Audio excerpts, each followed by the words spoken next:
pay attention to what you enjoy doing. Kasi pag nag-venture ka na sa VA and freelance, di ba you're trying to move away from the traditional corporate sectors, corporate job. So kung gagawa ka lang ulit ng task or magtatrabaho ka sa isang trabaho, sa isang job na hindi mo naman kayang enjoyin din, you're bound to meet the same fate as you did in the past. Or burnout ka din eventually kasi alam mo yun, hindi mo naman pala siya niche. Diba? Total, alis ka na lang din naman sa corporate job mo. Umalis ka dun sa safety mo, sa safe zone mo, sa comfort zone mo. Paghanap ka na nung niche mo, di ba?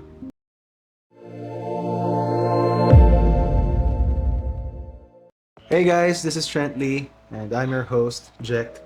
And today we're doing the first episode of Escape the 9 to 5.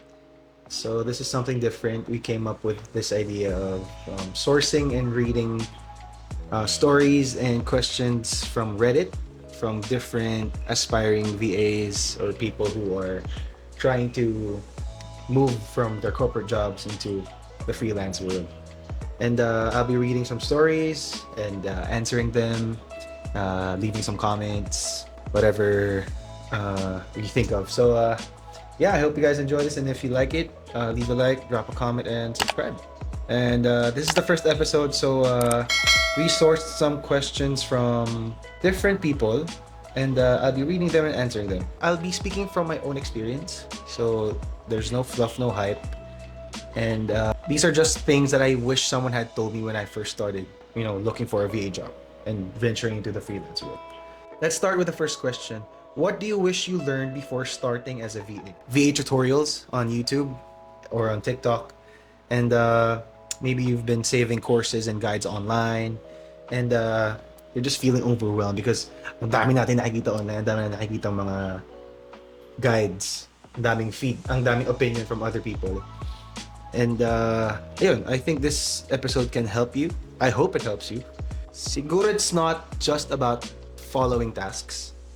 It's about thinking like a business owner. Kasi I think yung common misconception natin is, ay pag nag-VA ako dapat alam ko yung mga basic admin tasks na yan. Well, dapat, alam mo. Pero you should look at things from the perspective of someone who owns a business or someone who is an executive. And kung tumutulong ka sa clients and you're building your own career, that means you're supposed to be effective in communicating. Una yun sa lahat. Professional dapat. And you're supposed to manage your time and your projects efficiently din. Kasi marami silang papagawa sa'yo. And most of the time sabay-sabay. Or minsan yung deadlines sabay-sabay din. You have to set your boundaries din.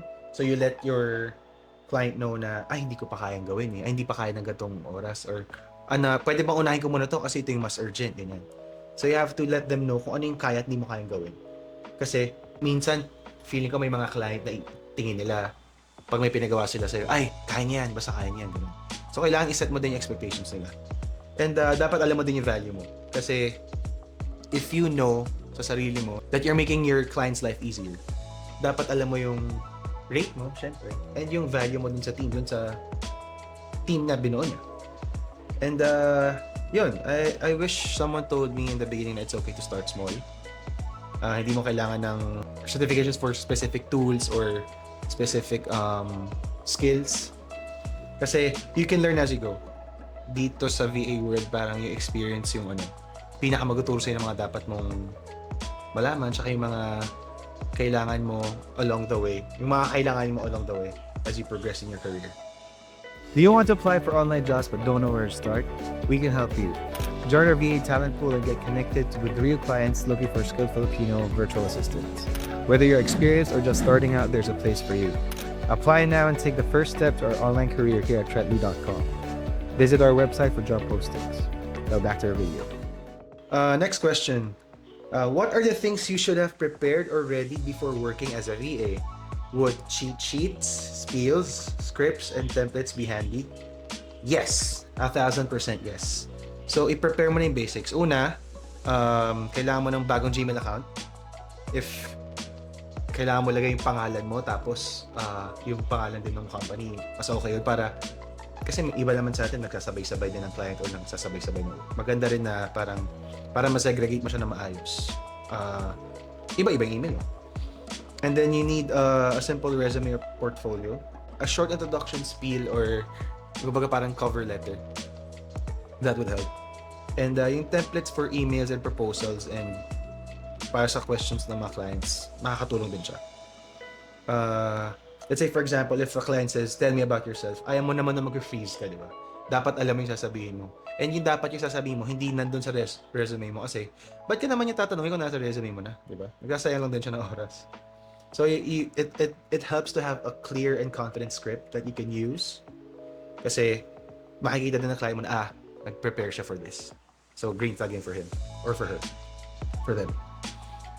Set up a Payoneer or Wise account. Lalo na kung overseas client to. And then, be comfortable using Google Docs or Office, Zoom, Trello, Notion, Slack, Teams.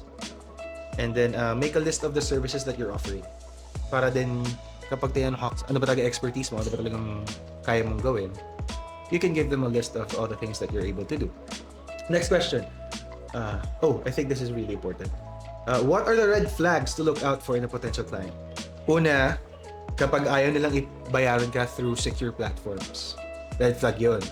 Kung sila yung namimili ng platform mo sa kanila babayaran, eh hindi siya yung parang standard across all businesses or across different clients. Medyo mag-isip ka na kasi alam mo, baka bigla kang takasan yan. And then, kapag VA ka, pag freelance ka, dapat lahat ng sasabihin sa'yo ng client mo or lahat ng i-demand niya sa'yo, it should be in writing. So, pag ayaw nilang nakasulat, dapat nag-iisip ka na, bakit? Ba't ayaw niya nakasulat? Diba? And then, they expect you to work ng trial days. Or parang, magtrabaho ka muna sa amin for 15 days ng libre. Tapos, i-gauge namin kung fit ka ba sa company. Yung mga ganun. Red flag din yun. And then, kapag sobrang rushed yung interview, if it feels like they're sobrang desperate sila maghanap, bakit yung ganun? Kasi syempre, if you sound desperate, if anybody sounds desperate, it should be a red flag. And then, kapag nilolowball nila yung rates mo, sasabihin nila para, ay, mabilis lang yun, ay, madali lang to, it's supposed to be quick, it's supposed to be easy. I think it should be, you should be paid this rate because it's gonna be, quite simple to do. Ibig sa kanila may pagawa. And then kapag hindi rin clear yung instructions or yung goals nila, like hindi nila alam yung direction ng project or whatever, red flag yun. So, watch out for those and be careful. And if someone makes you feel uncomfortable, disrespected, or undervalued, huwag ka matakot mag-walk away. It's probably taken you a lot of time and effort to finally land an interview. Kasi ako, it took me 5-6 months before I landed this role with Trently. I was also even lucky to ever be considered for this. Kasi wala naman ako hosting experience. But, ayun, alam kong nahirapan ka. Alam kong sobrang haba ng journey. Huwag naman sana dumating sa point na mag-settle ka lang sa maliit or sa sobrang underpaid ka naman. Kasi feeling mo, hindi okay na to kasi I'm just starting out. Yes, you're starting out. Pero kung alam mo naman na you provide quality work, and you think that you could be a substantial addition to the team and your client's company, and alam mo yun, it's not gonna be mean or rude to demand. There are good clients out there who will treat you fairly. That's something that you should keep in mind. You don't have to say yes to every opportunity. Yun nga. Alamin mo dapat yung value mo. Yung sabi ko nga kanina, diba? Know your value. Next question. What niche are you in and what do you actually do? Nice. May video na kami about this, pero sige, let's answer that. I started as a general VA doing admin tasks like email management, scheduling meetings, research and organizing files. And then, nakahanap ako ng niche sa content and social media support, so now I help clients. So, I repurpose content, I create graphics on Canva, kasi medyo marunong tayo gumamit ng Canva since we stayed there for 2 years. I manage social media posts with the rest of the team. Shout out kay Jet, kay Patrick, kay Reg, kay Rosalie. That's my team. And they use basic editing tools like CapCut or Descript. And siguro ang advice ko is to start general. Pay attention to what you enjoy doing. Kasi pag nag-venture ka na sa VA and freelance, di ba you're trying to move away from the traditional corporate sector's corporate job. So kung gagawa ka lang ulit din ng task or ng magtatrabaho sa isang trabaho, sa isang job na hindi mo naman kayang enjoyin din, you're bound to meet the same fate as you did in the past. Or burnout ka din eventually kasi alam mo yun, hindi mo naman pala siya niche. Diba? Total, alis ka na lang din naman sa corporate job mo. Umalis ka dun sa safety mo, sa safe zone mo, sa comfort zone mo. Maghanap ka na nung niche mo, diba? I think the skills that stand out the most and yung tasks that would pay the most then would be inbox and calendar management. Kasi executives and business owners usually don't have time to do. They have time, pero alam mo yung kaysa ipahinga nila, mag-check pa sila ng emails, mag-sort pa sila ng mga calendar invites. Medyo time-consuming for them. So that's one good skill that you should acquire. Content repurposing and basic editing, because content is king. Self-explanatory. System setup, like organizing Google Drive, Notion, or setting up automation with tools like Zapier. Mga ganun. And the thing you have to keep in mind is that clients pay for things that save them time. Kasi time is very valuable to them. So they would rather be doing something that they think is more beneficial to the company in the long run. Kasi yung mga minuscule things like checking your emails, kailan ba yung meeting namin na ito, anong oras ba? And if you could help them out with that, they would highly appreciate that. And for them, maliit na bagay yun. Pero kaya din sila nag-hire ng mga VAs tulad natin kasi it helps them grow the business. Yeah, so if we could get really good at something that feels small, pero it takes pressure off your client, diba? Maganda pa rin siya. In the long run, you will still be considered indispensable. Okay, last question. What are paid courses you regret taking and why? Siguro yung mga courses that promise instant clients. That's one. Kasi may mga courses na parang, learn this in as fast as 10 to 15 days and we'll guarantee you a client in, once you finish the program. Stuff like that. Hoax. Bogus. Budol. Yung mga course na nagbibigay ng vague na advice with no real world examples. Mema lang. Nakikita mo lang online.